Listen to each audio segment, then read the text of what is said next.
The fundamental human rights contained in the Constitution of Nigeria, the right to life, the right to dignity of human person, the right to personal liberty, the right to fair hearing, the right to private and family life, the right to freedom of thought, conscience and religion, the right to freedom of expression, and so on. The Nigerian Army, as a professional force created by law for the defense of the Federal Republic of Nigeria, has always emphasized training on international humanitarian law and the law of armed conflict.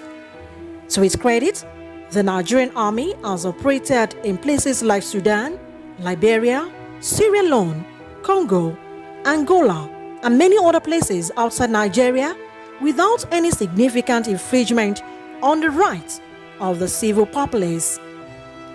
For the ultimate need to enhance capacity for efficient employment of the instruments of national power while harnessing the potentials of our allies towards achieving the desired result, the Nigerian Army has stepped up all aspects of engagement with all actors in the field of operations in line with the best practices to effectively confront the common adversaries.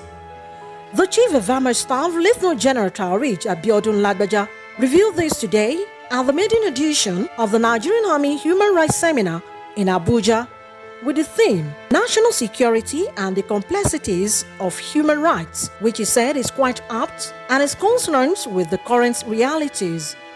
The Chief of Army Staff, who were represented by the Chief of Administration Army, disclosed that the Nigerian Army is collaborating and interfacing with human rights advocacy groups in all theaters of operations to ensure commonality in understanding and practice. Practical understanding of issues relating to human rights are varied and challenging, especially in contemporary military operations. Hence, the theme for this maiden Nigerian Army Human Rights Seminar, which is National Security and the Complexities of Human Rights, is quite apt and is in consonance with current realities. I therefore expect that this seminar will go a long way in refocusing the perspectives of all participants towards contributing effectively and efficiently towards national security objectives while advocating and upholding human rights. I further expect that the lectures outlined for this seminar will elicit objective discussions and prefer practical ways for better collaboration to achieve the common goal of protecting civilians in conflict areas. We are encouraged by the relentless efforts of the Nigerian Army to foster a deeper understanding of the intersection between the imperatives of national security and the complexities of human rights in Nigeria. It is worthy to mention that the National Human Rights Commission has established a strong synergy with the military and other law enforcement agencies. This has resulted in improved relations with the military and recorded tremendous success in the promotion and protection of human rights in Nigeria. We are confident that this seminar will shed light on the intricate and often challenging interplay between national security and the complexities of human rights in Nigeria. Earlier in his remarks, the Chief of Civil Military Affairs said the maiden edition of the Nigerian Army Human Rights Seminar is part of the multidimensional approach adopted by the Nigerian Army in furtherance to the Chief of Army Staff Command philosophy. This seminar is one of the means of dealing with human rights issues arising from the contemporary operating environment. The seminar also exposes participants to the values and perspectives of organizations engaged in human rights advocacy and the protection of civilians in conflict areas. It will also expose us all to the values and perspective of the Nigerian Army as well as other security agencies engaged in the conduct of operations for the defense and protection of civilians while upholding human rights. It is important to state that whenever the Nigerian Army is deployed for internal security operations, it is for the defense and protection of civilians and their rights, particularly the right to life. In this regard, the Nigerian Army and the human rights advocacy groups share a common goal, which is the protection of innocent civilians in conflict areas. Some of the discussants at the seminar harped more on non-kinetic means of resolving conflicts. Discussants unanimously advised Nigerian Army to train their personnel on human rights, sensitize them to recognize human rights when discharging their duties. We have said military is doing in terms of engaging communities.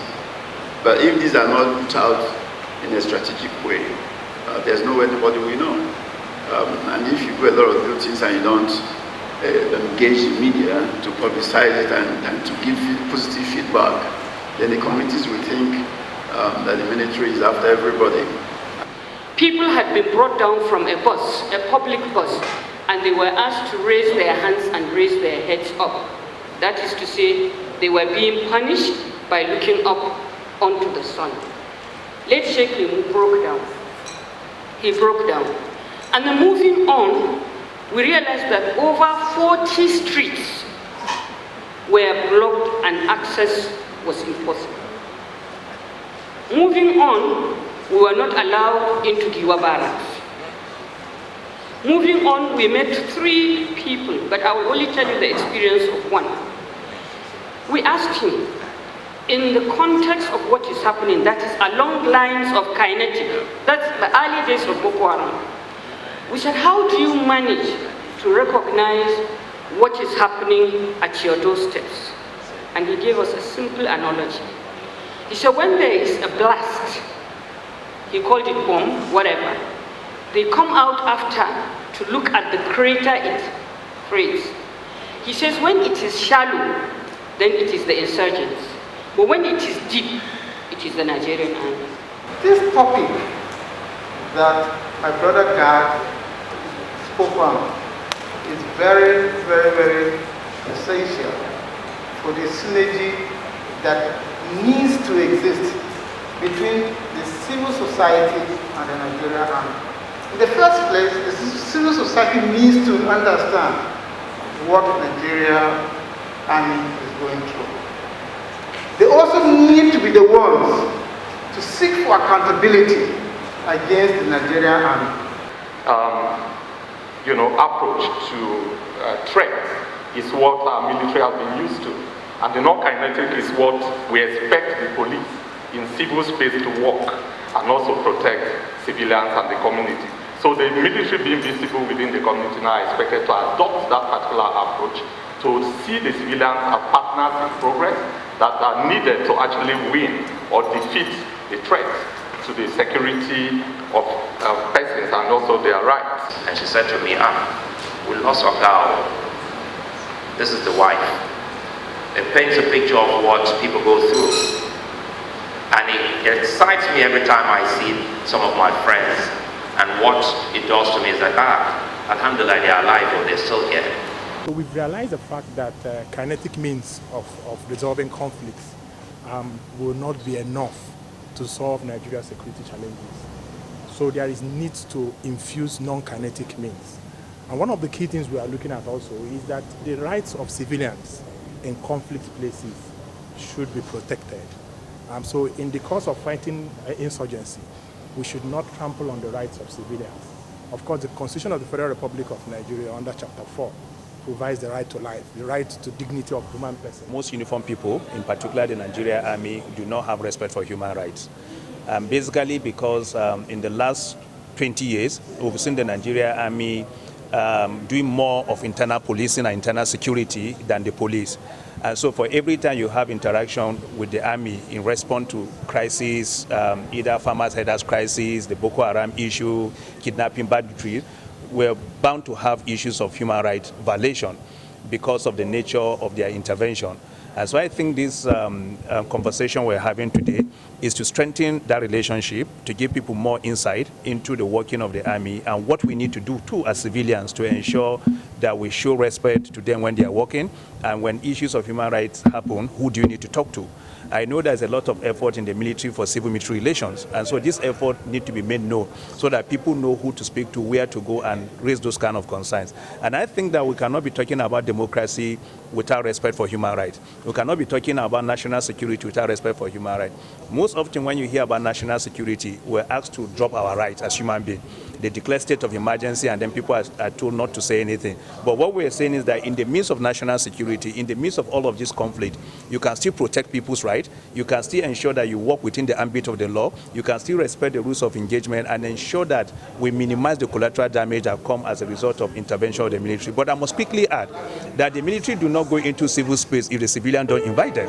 And so most often when community are at war, somebody needs to step in to ensure stability. And so we equally call on the Nigeria state and the Nigeria citizens that we should learn to talk, we should learn to dialogue and minimize this use of armed conflicts and use of arms to settle conflicts in our communities. The seminar has exposed participants to the value and perspective of organizations engaged in human rights advocacy and of course the protection of civilians in conflict zones. And of course, it's also exposed them to the value and perspective of the Nigerian Army as well as other security agencies engaged in the conduct of operation for the defense and protection of civilians while upholding human rights. See you next time. I'm Olayemi Eson.